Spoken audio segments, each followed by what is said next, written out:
Isso me lembra até de um bafafá que teve na última temporada de Game of Thrones, em um dos episódios que estava muito escuro, e o diretor de fotografia disse que na verdade era porque as pessoas não sabiam configurar suas próprias TVs.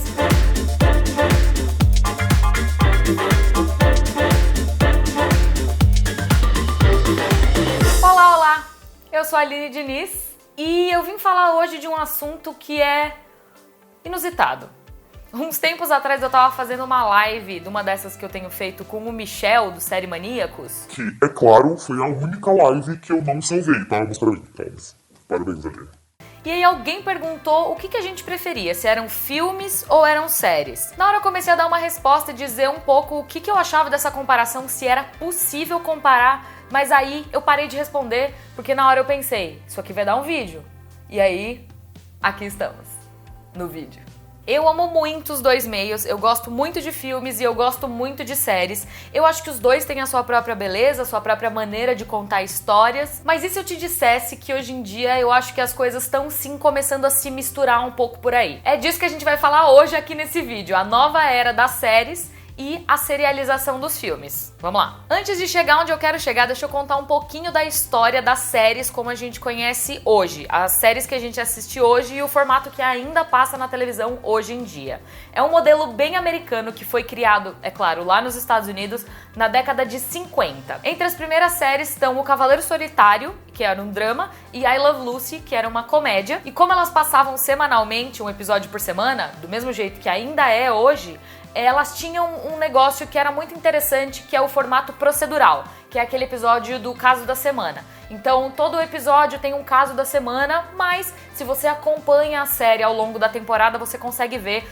que ali no fundo, bem no fundinho mesmo, tem uma história que é quase que um prêmio pra você que tá acompanhando tudo e assistindo a todos os episódios. Então é isso, estabelecido o formato das séries, a gente vai o quê? Pro cinema, que já copiou sim o formato das séries. Uma das primeiras grandes franquias do cinema foi Star Wars, que começou lá atrás em 1977, com o primeiro filme, que nem subtítulo tinha, ele veio ganhar subtítulo depois. E aí a cada 3 anos a gente tinha um novo filme de Star Wars. Isso criou o quê? Uma franquia serializada. A gente tinha ali um filme em série, que cada filme contava um pedaço da história com um arco que começava lá no primeiro e terminava lá no terceiro, apesar deles serem individuais e únicos dentro da sua própria narrativa. E é aqui que começa o assunto de verdade desse vídeo. Quando apareceu aquela pergunta lá na live... Se você que fez aquela pergunta naquela live tá assistindo aqui esse vídeo, escreve aqui embaixo nos comentários, porque eu não lembro quem foi. Eu só conseguia pensar em como as coisas mudaram desde que a TV começou a ser TV e desde que o cinema começou a ser cinema, de como as coisas estão cada vez mais misturadas e parecidas, de como as séries estão ficando mais cinematográficas, de como os filmes estão ficando cada vez mais serializados e que como no final das contas vira tudo uma coisa só. Pensa só, quem consumia séries de TV lá atrás estava sempre em busca de algo que era um pouco mais despretensioso, que não era tão caro, que tudo bem se você perdesse um episódio ou outro, a narrativa geral ainda fazia sentido, porque não era uma coisa... você precisava assistir o próximo episódio, fazia sentido ali, e ela sempre foi tida como um negócio um pouco abaixo do cinema, ela era menos que o cinema. Aí, lá em 1997, a HBO, que naquela época só passava reprise de filme, pra quem não sabe, HBO quer dizer Home Box Office, decidiu fazer um negócio que nunca tinha sido feito antes e encomendou Oz, que era uma série toda diferente de tudo que a gente já tinha visto na TV até então. Ela era uma série que custava muito mais caro do que todas as outras, ela tinha menos episódios por temporada, o que quer dizer que ela tinha um investimento maior de produção, ela era muito violenta e muito sexualizada, que era um negócio que não acontecia na TV, e ela tinha uma narrativa completamente linear. O que isso quer dizer? Quer dizer que no final de cada episódio ela tinha um gancho que fazia você querer assistir ao próximo episódio e assim sucessivamente. Então você não podia perder um episódio, porque se você perdesse um episódio, você perdia uma parte muito importante da história. É tipo pular um capítulo de um livro. Não pode. Porque senão você não sabe o que tá acontecendo no próximo capítulo, não é não? E foi aí que começou. A gente começou a ter mais produções cinematográficas na TV. A gente viu em Breaking Bad, True Detective, Game of Thrones, alguns episódios que eram tão grandiosos e tão cinematográficos que eles ficariam lindos de ver na telona. Mas a gente conseguia assistir dentro de casa, sentado no nosso próprio sofá. Isso me lembra até de um bafafá que teve na última temporada de Game of Thrones, em um dos episódios que estava muito escuro, e o diretor de fotografia disse que na verdade era porque as pessoas não sabiam configurar suas próprias TVs. Cara, a TV é onde as pessoas vão consumir o seu produto. Pensa nisso antes de escrever, antes de fazer, antes de realizar. Enfim, na época eu fiquei puta, até os criadores da série disseram que na verdade era um evento cinematográfico, quando na verdade não era. Não era uma série de TV passando na TV. Isso nunca ia passar no cinema, originalmente. Pode ser que passe, e daqui a alguns anos as pessoas voltem nesse vídeo e falem: Aline, passou no cinema! Sim, pode ser que passe no cinema, mas ele foi produzido originalmente para a TV. Então, o primeiro meio dele tem que ser a TV. Quando a pessoa for assistir, tem que assistir na TV. Não adianta você ficar bravo com o seu público porque eles não têm um cinema em casa. Entendeu? É isso. Fim. Pronto. Ou parece mentira do eixo, viu? Faz o negócio pro meio original dele. Pronto. Agora sim. E aí, uns tempos atrás, começaram a confirmar uns atores de cinema indo fazer TV. Eu tenho certeza que foi antes disso, mas a primeira memória que eu tenho foi quando confirmaram que o Woody Harrelson e o Matthew McConaughey iam fazer True Detective. Mas aí, várias outras pessoas já foram também, fizeram esse caminho reverso.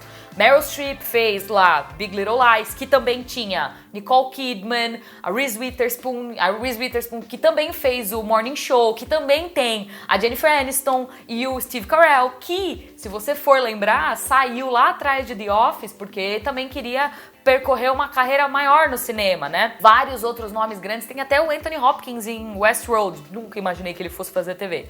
Enfim, essas pessoas nunca teriam ido pra TV se esse caminho de produzir coisas mais cinematográficas e grandiosas na TV não tivesse acontecendo. E do mesmo jeito, de uns anos pra cá, a gente começou a ver uma maior serialização dos filmes, com O Senhor dos Anéis, Harry Potter e talvez um dos maiores que a gente já viu até hoje, uma das maiores séries de filme que a gente já viu até hoje, o MCU, não é mesmo? O universo cinematográfico da Marvel teve, até agora, 23 filmes lançados, isso sem contar com Viúva Negra, que tá vindo por aí esse ano, que foi adiado, né, por causa da pandemia, mas são 23 filmes, isso já dá, pensa bem, em produtos específicos, em números, uma temporada de uma série. É claro, muito mais longo, porque cada filme deve ter 1h30, 2 horas. Cada episódio de série tem 45 minutos.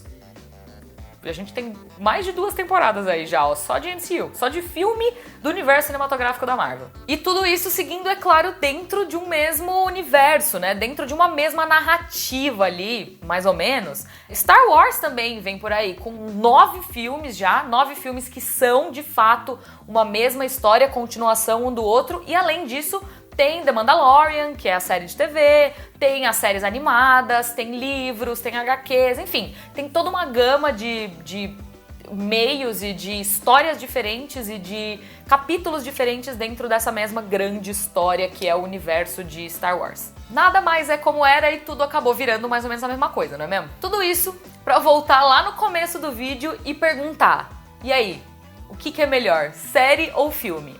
Eu, particularmente, acho, sim, que no final das contas acaba sendo tudo mais ou menos a mesma coisa. É claro que a gente ainda vê algumas produções específicas que são pro cinema e algumas produções específicas que são 100% feitas pra TV e devem ser consumidas nesse meio, né? Eu, por exemplo, amei ter a experiência de assistir Mad Max no cinema e eu não sei se eu assistiria Stranger Things na telona do cinema. Eu prefiro muito mais consumir na TV. Agora, tem algumas coisas, por exemplo, Westworld, Game of Thrones, eu super assistiria no cinema. São produções que caminham entre esses dois meios com uma tranquilidade gigantesca. E eu gosto muito quando as coisas começam a se confundir, porque não necessariamente algo que foi produzido pra TV precisa ser pior do que algo que foi produzido pro cinema. Muito pelo contrário. As duas coisas precisam ser boas igual. Enfim, me diz aqui embaixo o que você acha de tudo isso. Não esquece de deixar seu comentário com uma sugestão de pauta. O que você quer que a gente fale aqui nos próximos vídeos? A gente não, eu, porque sou eu que tô aqui, né?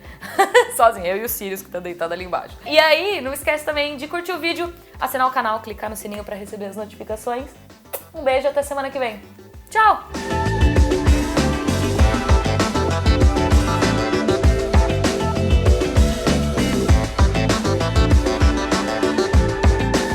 É disso que a gente vai falar hoje aqui nesse vídeo, que é o quê? Entre as primeiras séries Entre as primeiras séries tem... E é aqui